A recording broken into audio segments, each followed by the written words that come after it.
2011 world cup the historical world cup, जिसने जन्म दिया कुछ ऐसे क्रिकेटर्स को जो मिसाल बन गए क्रिकेट हिस्ट्री के।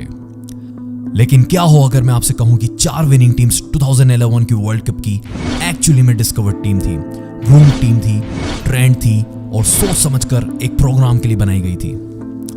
एंड देन गेस व्हाट, जब वो प्रोग्राम सक्सेस की बुलंदियों को छू रहा था तभी उसे बंद कर दिया गया, जिस वजह से 1000 ऑफ रूरल एरियाज के टैलेंट कहीं गुम हो गए और न जाने कहां दफन कर दिए गए। बात करते हैं उस समय की जब एक मिसमैच के कारण 50% इंडियन टीम के प्लेयर सिर्फ इसलिए सिलेक्ट हुए क्योंकि वो बड़े शहरों से थे, और वो शहर थे मुंबई, चेन्नई, बैंगलोर, दिल्ली, हैदराबाद और कोलकाता। कमाल है ना, जबकि कोशिश छोटे शहर ने भी की थी।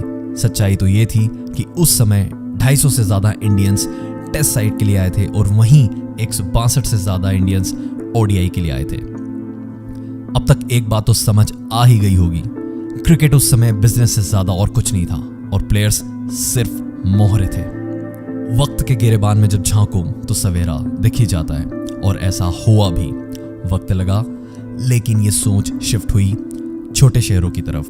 आप सभी को एक बात जाननी चाहिए कि कैसे उस समय सिलेक्शन होता था हमारी उस इंडियन क्रिकेट टीम का जिसने आज अपना तिरंगा पूरी दुनिया में लहराया है। यकीन मानिए, पहले टैलेंट नहीं बल्कि जोन चलते थे। हाँ, zone. At the past the players used to decide by functional of zonal basis. Committee के पास 5 सिलेक्टर हुआ करते थे, 5 डिस्टिंक्ट जोन से एक सीनियर टीम के लिए, और बिल्कुल इसी तरीके से 5 सिलेक्टर्स होते थे जूनियर टीम के लिए।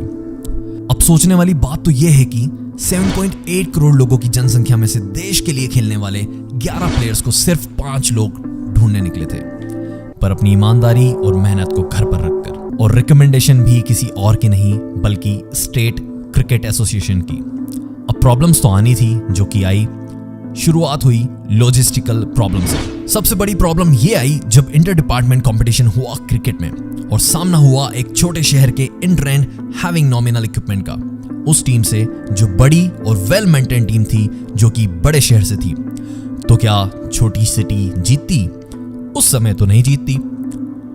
ये कम था कि पीछे से फेवरेटिज्म, नेपोटिज्म और सबसे ज्यादा इंपॉर्टेंट जिसका होना काफी जरूरी था, जो कि पहचान थी उस समय की, करप्शन, वो भी आ गया। चलिए कहानी को और दिलचस्प बनाते हैं। पुराने खिलाड़ी और स्टेट सिलेक्टर्स जो कि बिलोंग करते थे डायरेक्ट स्टेट कैपिटल और अर्बन सेंटर से। क्या लगता है कि कौन ज्यादा अटेंशन ग्रैब कर पाता? ऑब्वियसली आपके दिमाग ने भी वही कहा जो उस समय हुआ। खैर, उस समय एक क्रिकेटर का बच्चा सच में क्रिकेटर बनता था, क्योंकि उसके लिए यह सबसे आसान होता था। और खुदा न खास्ता अगर कोई क्रिकेटर का बच्चा अपनी स्किल्स नहीं बढ़ा पाता था तो उसको थोड़े टाइम के बाद सीधा सेलेक्टर बना दिया जाता था। और यह सब बहुत आसान था अगर आप किसी एक को भी जानते हो जो इन सबको जानता था। विराट कोहली, इंडियन क्रिकेट के एक जाने माने नाम।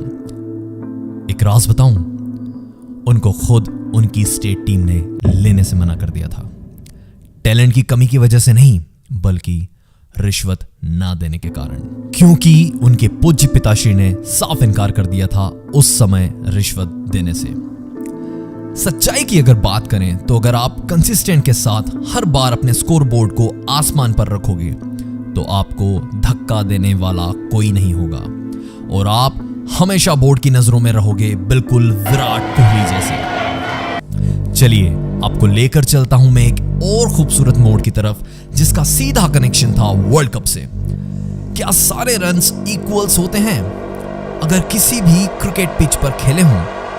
शायद नहीं, क्योंकि एक सेंचुरी मारना, वो भी in front of lacklustre bowling attack, एकदम फ्लैट सरफेस पर, वो भी 10 कैचेस छोड़ने के बाद, और दूसरी तरफ 50 रन्स मारना एक टर्निंग ट्रैक पर जहां bowlers out of the blood हो चुके हों। क्या सेम है? जस्ट स्कोरबोर्ड को देखना विदाउट एडिशनल इंफॉर्मेशन और विदाउट एनी अपडेट, क्या सही है? और ये तो कुछ भी नहीं। जब बात होती है कुछ अलग स्टेट्स की, जैसे झारखंड एक ऐसी स्टेट जहां स्टेट बोर्ड साल 2000 में क्रिएट हुई, जिनका ना ही इंफ्रास्ट्रक्चर था, ना ही इक्विपमेंट्स और ना ही कोई ट्रेनर। ऐसे शहर के लोगों को भागना पड़ता था दूसरे शहर में अपने सपनों का बल्ला लेकर। इसी वजह से दूसरे शहर जाने के बाद सबसे नीचे उनको रोका जाता था, बड़े शहरों के बाद। खैर, जब आपके पास आप ही के हजारों लोग हों तो बाहर के इन बच्चों को कौन लेगा। अब दूसरे शहर के अंदर खुद का टैलेंट दिखाने में सिर्फ वक्त लगता तो भी ठीक था, लेकिन जब बात पापी पेट की आती है तो कहां का खेल, कहां का इंतजार, जो काम मिलता करना पड़ता था। अब हर बार काम मिले ये बिल्कुल भी जरूरी नहीं, तो अपने सपनों के बल्ले को ही आग लगाकर उसका चूल्हा बनाकर उस पर खाना बना दिया जाता था। फिर इंसानियत और देश दोनों से सिर्फ भरोसा नहीं बल्कि उम्मीद भी उठ जाती थी। लेकिन फिर एक नए सफर की शुरुआत हुई 2001 में, जिसको नाम दिया मकरंद वैन गनकर ने। एक कॉलमनिस्ट, स्कॉट और एक एडमिनिस्ट्रेटर, एक कंसल्टेंट के रूप में आए कर्नाटक क्रिकेट एसोसिएशन से। कुछ ही वक्त के अंदर टेस्ट प्रोग्राम शुरू हुआ जिसका नाम था TRDW, talent resource development wing.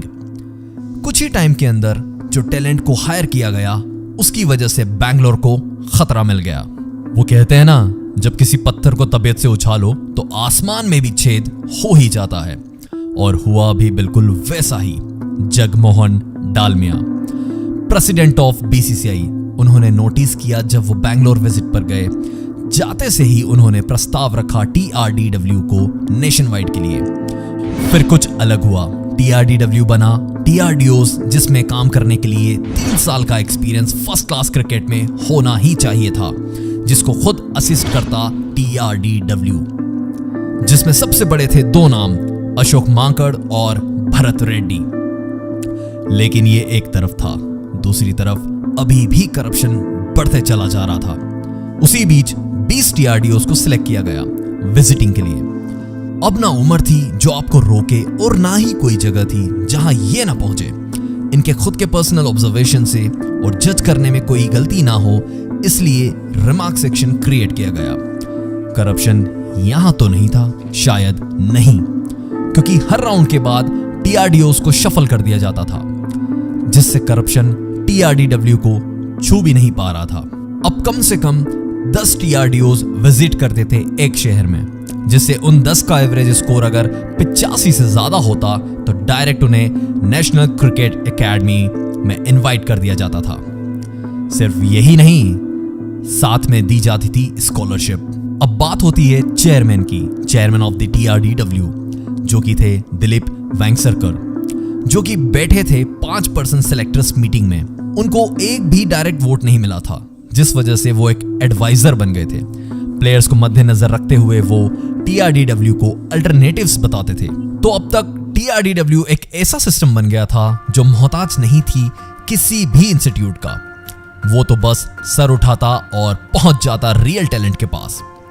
कुछ ही समय के बाद उसे all level of cricket interfere का मौका भी मिल गया, लेकिन साथ में मौका किसी और को भी मिला अपना करप्शन लाने के लिए।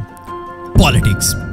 क्या आप TRDW को मौका मिलता इंडिया का बेस्ट फ्यूचर बनाने के लिए? लेकिन पता नहीं कैसे कुछ सालों के अंदर ही टैलेंट के पीछे टैलेंट आता चला गया, जो कि TRDOs ऑफिसर्स ही ला रहे थे, जिनमें सबसे बड़े नाम थे Suresh Raina, Irfan Pathan, Piyush Chawla, RP Singh, S Sreesanth and many more. Even इनके अलावा अभी और भी प्लेयर्स थे जिनको उठाकर फेंक दिया गया, जो कहां हैं किसी को नहीं पता, बस इस वजह से क्योंकि वो बड़े शहरों से नहीं थे। तो कोई घटिया सी वजह बताकर उन्हें बाहर निकाल दिया गया, और 2006 में लगभग 130 वेल ट्रेंड क्रिकेटर को किसी फाइल में दबाकर गायब कर दिया गया। क्योंकि उस समय पावर और करप्शन सब था, तो ना कोई कुछ कर पाया और ना ही कुछ हो पाया। लेकिन तब भी झारखंड से एक नया क्रिकेट गुरु आया जिसने सबको हिलाया, लेकिन 2008 में वहीं के लोगों ने उसका घर जलाया। लेकिन थोड़ी सांस भरने के बाद वो फिर आया और पूरी दुनिया में तिरंगा लहराया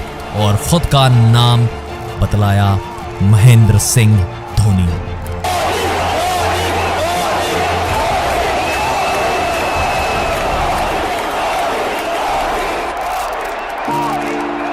काम करो ऐसा कि एक पहचान बन जाए, हर कदम ऐसा चलो कि निशान बन जाए। यहाँ जिंदगी तो हर कोई काट लेता है, जिंदगी जियो इस कदर कि मिसाल बन जाए। अगर आप लोगों को ये वीडियो पसंद आया हो तो प्लीज लाइक, शेयर और सब्सक्राइब जरूर कर देना। Thank you.